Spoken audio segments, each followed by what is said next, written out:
Hello and welcome to this week's edition of What the Hell Just Happened, the vlog that stares down the most important stories of the week without blinking, but not like Mark Zuckerberg. I'm your host, Mark Gannipoler. At some point in your life, I'm sure you've sold something. Maybe you put out a want ad to sell a car. You may have hired a real estate broker to represent you in selling your house. You probably wanted to make as much money as the market would allow for your goods or property, and that's okay. This is America, right? Sure. But what if your father or husband just got elected president of the United States? How much do you think you could get for that little piece of consideration? Well, here's what the hell just happened this week regarding money and the Trump inaugural.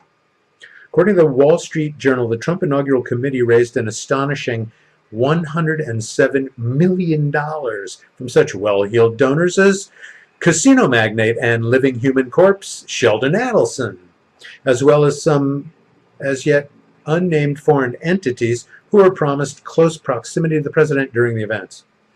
The Trump Organization, headed up by Senior Executive Vice President Ivanka Trump, was one of the main vendors to the inaugural committee. The committee was chaired by Thomas Barrack, a longtime real estate buddy of Trump's who's been interviewed by the FBI about his deputy and go-to guy, convicted felon and former Paul Manafort partner, Rick Gates. You see where I'm going with this? Okay, now comes the fun part. So apparently, Gates and Ivanka worked out an understanding that all of the inaugural bigwigs and donors, as well as all of the inaugural committee workers, would stay at Trump hotels at outrageously inflated nightly rates. This, on the face of it, is a violation of tax laws. And if the foreign donors can be traced, this would be a violation of the Emoluments Clause of the Constitution. Gates also confessed that he might have charged some personal expenses to the committee, but he doesn't really recall, I bet.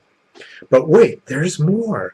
Stephanie Winston Wolkoff, a friend of Melania Trump from her modeling days, received $26 million to stage the inaugural festivities. Of course, all of you remember the roster of talented performers at these events, right? Yeah, me neither. Even after all this lavish spending was accounted for, there was a little bit left over that no one seems to be able to find, about $40 million. That was a tasty burger. I predict some forensic accounting will now be undertaken by the FBI to find out what the hell just happened to that chunk of change. As long as we're enjoying that New York state of mind, let's take a quick look at the Michael Cohen case. This week, the former lawyer and current human disaster was given 3 years in federal prison for his part in breaking campaign finance laws, tax evasion, and lying to Congress about paying off the sexual conquests of Trump's serial philandering.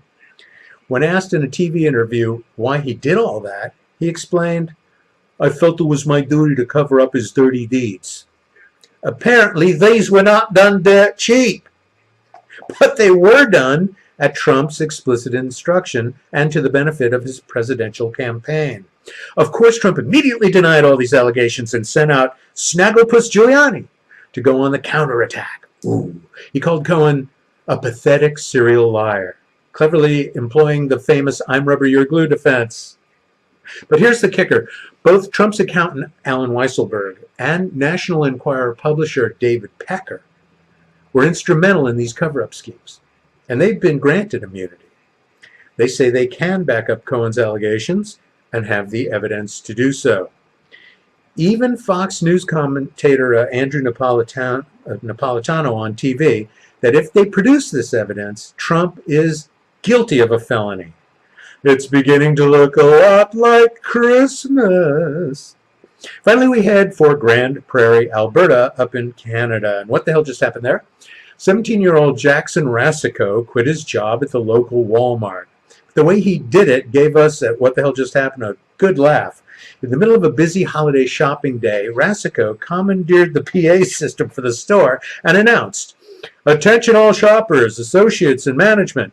I would like to say to all of you today that nobody should work here, ever." His voice continued to boom out of the store's speakers as he claimed the store's management didn't care about employees.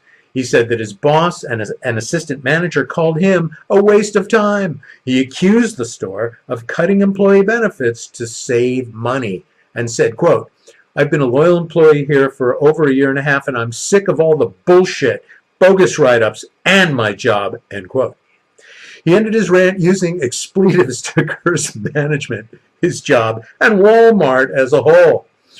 On the video of this, it can be seen on Facebook. At least one person is heard cheering in the background after he slams down the PA telephone.